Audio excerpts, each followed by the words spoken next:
രാജസ്ഥാനിലെ ജയ്സാൽമീർ നഗരസഭയുടെ ഡംപ്യാർഡിൽ നിരവധി പശുക്കളാണ് ചത്തു കിടക്കുന്നതായി നമ്മൾ ഈ കണ്ട കാഴ്ച.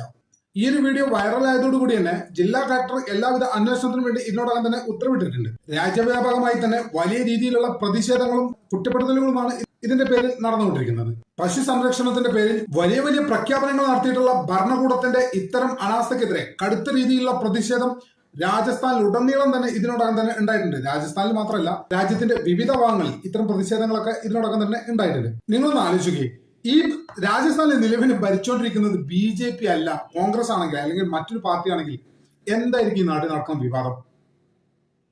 ഇപ്പൊ അവിടെ ഭരിക്കുന്നത് BJP ആണ്, അതുകൊണ്ട് വലിയ വിവാദമില്ല.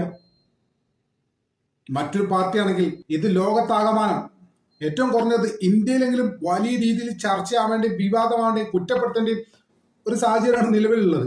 പക്ഷെ അവിടെ രാജസ്ഥാൻ ഭരിക്കുന്ന BJP ആരും ഒന്നും മിണ്ടണില്ല. ഒന്നെങ്കിൽ അത് മനഃപൂർവ്വം, അല്ലെങ്കിൽ അത് മൈൻഡ് ചെയ്യുന്നില്ല. അല്ല, അതൊന്നും വിവാദമാക്കേണ്ട കാര്യമില്ല, നമ്മളെ യജമാനന്മാർക്കൊക്കെ വേദനിച്ചാലോ എന്ന് പറയുന്നിട്ടായിരിക്കാം. രാജസ്ഥാനിൽ മാത്രമല്ല, ഉത്തർപ്രദേശ്, ഹരിയാന, ഗുജറാത്ത് സംസ്ഥാനങ്ങളിലും ഗോവധം ഇതിനോടകം തന്നെ നിരോധിച്ചിട്ടുണ്ട്. ഇതിന്റെ ഫലമായിട്ട് എന്താ സംഭവിച്ചാലോ, ഉൽപാദനശേഷി കുറഞ്ഞ പശുക്കളുണ്ടല്ലോ, അതായത് പാല് തരാത്ത പശുക്കള്, അതായത് ഒരു ഘട്ടം വരെ വലിയ രീതിയിൽ പാല് നൽകി പിന്നീട് പാല് നൽകാത്ത പശുക്കളുണ്ടല്ലോ, ഐറ്റങ്ങൾക്ക് തീരെ മാർക്കറ്റ് ഇല്ലാതായി, മാർക്കറ്റ് വില കിട്ടാതായി. കാരണം അവരെ വിൽക്കാൻ പറ്റാത്തൊരു സാഹചര്യം ഉണ്ടായി. പശു വളർത്തി ജീവിക്കുന്ന ഒരാളെ സംബന്ധിച്ചിടത്തോളം ഈ സാഹചര്യത്തിൽ, അതായത് കറവ പറ്റിയ പശുവിനെ വിൽക്കുന്ന ഈ സാഹചര്യം അദ്ദേഹത്തിന് വലിയൊരു എമൗണ്ട് കയ്യിൽ വരുന്ന സമയമാണത്. കാരണം നമ്മുടെ നാട്ടിൽ നമുക്ക് തന്നെ അറിയാം, കേരളത്തിൽ പോലും എനിക്ക് തന്നെ അറിയാം, നമ്മുടെ സമീപത്തൊക്കെ ഉള്ള ചേളാരി ചന്തയിലൊക്കെ ഏകദേശം ഒരു പോത്തിനൊക്കെ വേണമെങ്കിൽ 1 ലക്ഷത്തിന് മുകളിൽ പൈസ നൽകേണ്ടതുണ്ട്.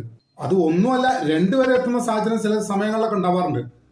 പിന്നെ അതിന്റെ ഗ്രേഡ് അനുസരിച്ച് വില താഴും. അങ്ങനെ എന്തായാലും ഒരു 25,000-ൽ കുറയാത്ത വിലയൊക്കെ എന്തായാലും കിട്ടും. രാജസ്ഥാനിലെ ക്ഷീരകർഷകരെ സംബന്ധിച്ചിടത്തോളം ഇത്തരമൊരു നിയമം, ഗോവധ നിരോധന നിയമം പാസ്സാക്കിയോടുകൂടി ആ പാവപ്പെട്ട മനുഷ്യന്മാർക്ക് ഈ കറവ പറ്റിയ പശുക്കളെ അല്ലെങ്കിൽ കാളകളെ, പോത്തിനെ എന്ത് ചെയ്യണമെന്ന് അറിയാത്ത സ്ഥിതിയിലാണ് നിലവിലെ സാഹചര്യം.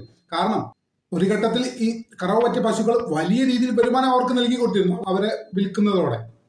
പക്ഷെ ഗോവധ നിരോധന നിയമം വന്നതോടുകൂടി വിൽപ്പനക്ക് കാര്യമായി ആളുകൾ ഇല്ലാതാകുകയും ഇത്തരം പശുക്കളെ കൊണ്ട് വരുമാനമില്ലാതെ കർഷകൻ ക്ഷീണിക്കുകയും, ഒരു കാളയെ അല്ലെങ്കിൽ പശുവിനെ പോറ്റുക എന്ന് പറഞ്ഞാൽ ചില്ലറ കാര്യമൊന്നുമല്ല. അതിന് എത്ര പൈസ കൊടുക്കണം? ഏറ്റവും ചുരുങ്ങിയത് അതിനുള്ള തീറ്റ, മറ്റുള്ള കാര്യങ്ങളൊക്കെ ആയിട്ട് 100 മുതൽ 300 രൂപ വരെ ഒരു ദിവസം ചിലവാകും. ഒരു ദിവസം കറവ പറ്റിയ പശു ആയതുകൊണ്ട് തന്നെ ഇതിന് വരുമാനമില്ല. കർഷകനെ സംബന്ധിച്ചിടത്തോളം എത്ര വലിയ നഷ്ടമാണ് അവൻ ഒരു ദിവസം സഹിക്കേണ്ടത് നിങ്ങൾ ആലോചിച്ചു. ഇതിന്റെ ഫലമായി എന്താ ഉണ്ടായതോ, വടക്കേ ഇന്ത്യയിലെ പല പ്രധാന നഗരങ്ങളിൽ ഉൾപ്പെടെ റോഡിലും ഫുട്പാത്തിലൊക്കെ പശുക്കൾ അലഞ്ഞി തിരിഞ്ഞ് നടക്കേണ്ട അവസ്ഥയാണ് ഇപ്പൊ നമ്മൾ കാണുന്നത്.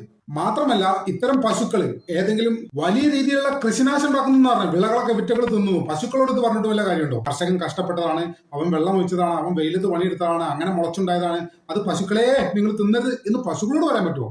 എന്തായാലും ഇത്തരത്തിൽ ഉപേക്ഷിക്കപ്പെട്ട പശുക്കൾ, അലഞ്ഞു തിരിഞ്ഞ് നടക്കുന്ന പശുക്കൾ കർഷകന്റെ വിള തിന്നതോടുകൂടി ആ പശുക്കൾ കൃഷിക്കും വലിയ രീതിയിൽ നാശം ഉണ്ടാക്കുന്നുണ്ട്. മാത്രമല്ല, ഇത്തരത്തിൽ ചത്തൊടുങ്ങുന്ന പശുക്കളുണ്ടല്ലോ, വലിയ രീതിയിലാണ് രോഗവ്യാപനം ഉണ്ടാക്കുന്നത്. ആ മേഖലയില് വലിയ രീതിയിൽ രോഗവ്യാപനം ഉണ്ടാക്കുന്നുണ്ട്.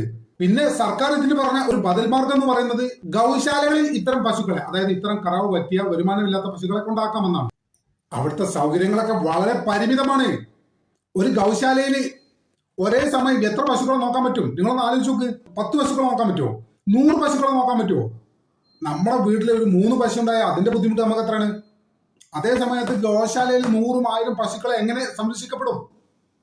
നിങ്ങളൊന്ന് ആലോചിച്ച് നോക്ക്. മറ്റൊരു പ്രശ്നം എന്ന് പറയുന്നത്, ചത്തുപോയ പശുക്കളുടെ സംസ്കരിക്കാൻ സംവിധാനങ്ങൾ ഒന്നും തന്നെ ഇല്ല ഈ പറഞ്ഞ സ്ഥലത്തൊന്നും. നമ്മളിപ്പോ നേരത്തെ കണ്ട ആ വിഷ്വൽ ഉണ്ടല്ലോ, അതെന്താണ് സംഭവിച്ചത്? പശുക്കളെ സംരക്ഷിക്കാൻ കഴിയാനായിട്ട് ഉപേക്ഷിക്കേണ്ടി വന്നൊരു വീഡിയോ ആണ് നമ്മൾ കണ്ടത്. അതെന്തുകൊണ്ടാണ് അങ്ങനെ സംഭവിച്ചത്? അവരെ സംസ്കരിക്കാൻ ഇടമില്ല, അപ്പൊ ഇത്തരത്തിൽ ഉപേക്ഷിക്കപ്പെടും. ഇത് പിന്നീട് എന്താവും? ചത്ത പശുക്കൾ ഇത്തരത്തിൽ കിടക്കുന്നതോടെ ഇത് പൊതുജന ആരോഗ്യത്തിന് തന്നെ വലിയ രീതിയിൽ വെല്ലുവിളി ഉണ്ടാവും. കുടിവെള്ള സ്രോതസ്സുകളെ മലിനമാക്കും. അങ്ങനെ ഒരുപാട് പരിസ്ഥിതി പ്രശ്നങ്ങൾ ഇതുണ്ടാക്കുന്നുണ്ട്. സത്യത്തിൽ ഗോരക്ഷ എന്ന മുദ്രാവാക്യം ഉയർത്തിപ്പിടിച്ചുകൊണ്ട് ഗോക്കൾക്ക് വേണ്ടിയുള്ള നിയമം, അല്ലെങ്കിൽ പശുക്കളെ സംരക്ഷിക്കാനുള്ള നിയമം എന്ന പേരിൽ കൊണ്ടുവന്നതൊക്കെ യഥാർത്ഥത്തിൽ എന്താ സംഭവിക്കുന്നത് നിങ്ങൾക്കറിയോ? ഇവർ ശരിക്കും ഈ പശുക്കളൊക്കെ ദ്രോഹിക്കുകയാണ്. ഇതുകൊണ്ട് പശുക്കളെ സംബന്ധിച്ചിടത്തോളം അവറ്റകൾക്ക് ദുരന്തമേ ഉണ്ടാകുന്നുള്ളൂ. ഉത്തരേന്ത്യയെ സംബന്ധിച്ചിടത്തോളം ഉത്തരേന്ത്യയിൽ ഒരുപാട് വ്യവസായ സ്ഥാപനങ്ങളുണ്ട്, ഒരുപാട് കാര്യങ്ങളൊക്കെ വരുന്നുണ്ട്. അതുകൊണ്ട് തന്നെ ഈ വ്യവസായ സ്ഥാപനങ്ങൾക്ക് വലിയ രീതിയിൽ ഭൂമി ആവശ്യമായിട്ട് വരും. അപ്പൊ എന്താവും? സ്വാഭാവികമായിട്ടും മുൻകാലങ്ങളിൽ ഈ പശുക്കൾ മേച്ച് നടന്നിരുന്ന മേച്ചിൽപ്പുറങ്ങളായിരിക്കും ഇതൊക്കെ. ഇത് വ്യവസായശാലകൾക്ക് വേണ്ടി രൂപാന്തരപ്പെടുമ്പോൾ ഈ പശുക്കളെ മേയ്ക്കാനായിട്ട് സ്ഥലങ്ങളില്ല. ഇത്തരം വലിയ ഭൂമിന്റെ വലിയൊരു പരിമിതി അത്തരമൊരു സാഹചര്യമുണ്ട് ഉത്തരേന്ത്യയിലൊക്കെ. എന്നാൽ തെക്കൻ സംസ്ഥാനങ്ങളിൽ ഈ പ്രശ്നങ്ങളില്ല. അവിടെ ഗോവധ നിരോധന നിയമമോ അത്തരം കാര്യങ്ങളൊന്നുമില്ല. വടക്കൻ സംസ്ഥാനങ്ങളിൽ ഇത്തരം നിയമമുള്ളത് പശുക്കളെയും പശുവിനെ വളർത്തി ജീവിക്കുന്ന ക്ഷീര കർഷകരെയും വലിയ രീതിയിൽ ബാധിക്കുന്നുണ്ട്. ഒരു ക്ഷീര കർഷകനെ സംബന്ധിച്ചിടത്തോളം കറവ് പറ്റിയ ഒരു പശുവിനെ അവൻ എന്ത് ചെയ്യണം? ദിവസം 100-300 രൂപ ചെലവാക്കി അതിനെ പോറ്റി വളർത്തണോ? ആ പശുവിൽ നിന്ന് ഇയാൾക്ക് വരുമാനമൊന്നും ലഭിക്കുന്നില്ലല്ലോ. പിന്നെ എന്തിനാ ഇയാൾക്ക് കൊണ്ടുനടക്കണം? നിങ്ങളൊന്ന് ആലോചിക്കി, എത്ര വലിയ നഷ്ടമാണ് കർഷകൻ സഹിക്കേണ്ടി വരുന്നത്. ഇതിന് എന്താണ് ഒരു പരിഹാര മാർഗം? വ്യക്തിപരമായിട്ട് ഞാൻ നോക്കുമ്പോൾ ഒരു പരിഹാര മാർഗം എന്താണെന്ന് വെച്ചാൽ, ആളുകൾക്ക് വളരെയധികം ഭൂമി അനുവദിക്കുക, ഫണ്ടും അനുവദിക്കുക. ഒന്ന്, ഫണ്ട് അനുവദിക്കുക എന്ന് പറയുമ്പോൾ അവിടെ ജോലി ചെയ്യുന്ന ജോലിക്കാരുടെ എണ്ണം വർദ്ധിപ്പിക്കുക.